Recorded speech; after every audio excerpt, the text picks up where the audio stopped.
During the 19th century, women were excluded from the public life and they weren't allowed to vote. Most women got married. When they did, all her belongings became his. Women could not decide when to have children. Men did, and their children became to him. If a woman wasn't happy with her situation, she could not change it or get divorced. If she ran away from home, police could return her to the husband according to the law. The man could even send her to prison because of it.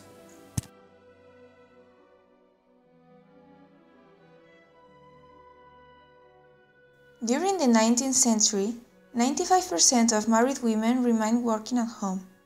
Women's God-given role was to be a good wife and mother, keeping the household and the moral purity of all who lived in it. As the book The Household said, a really good housekeeper is almost always unhappy. She does so much for the comfort of others, but she ruins her own health and life. Housework was very hard without electricity or modern cleaning products. In addition to childcare, housekeepers' work included laundry, ironing, baking, daily tidying of kitchen, and cleaning. Women's popular literature of the time also talked about housekeeping. The writer Catherine Beecher propounded the scientific housekeeping. She believed that a good housekeeper should have knowledge of science and use it to run the household. Beecher even suggested weekly schedules and rational design of the cooking areas.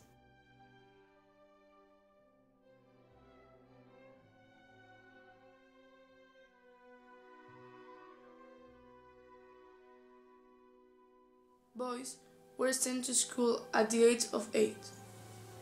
They learned subjects such as story, Latin, and algebra. This was different for girls. They stayed at home and received a girls' education. They studied French, drawing, and music, taught by a governess. Women could not study to enter professions such as medicine, law. Working-class women were employed in hard, boring jobs. They worked on farms and factories.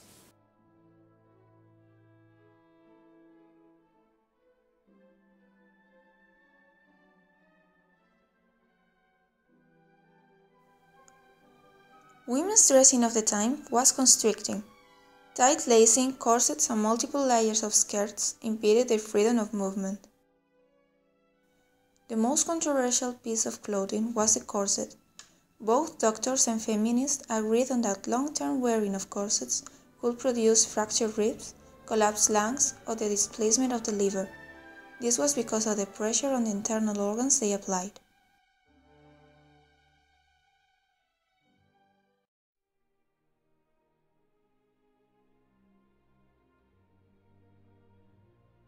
During the 19th century, there were 3 types of governesses: school teachers, women who daily traveled to a house to teach, and women who lived in a house in order to teach there. Governesses were in charge of upper-class girls and little boys, and they taught the 3 R's to their young pupils: writing, reading, and arithmetic. A single middle-class woman who became governess had to remain governess and single all her life. This is because she had no money, so she had very little chance to get married and had to keep her work for maintaining herself.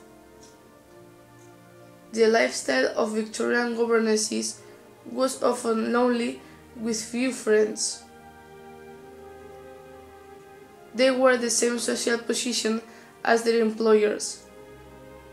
However, they could never have the same life they were preparing young ladies for. There have been many important governesses throughout history, such as Marie Curie, who used to work as a governess to pay her education.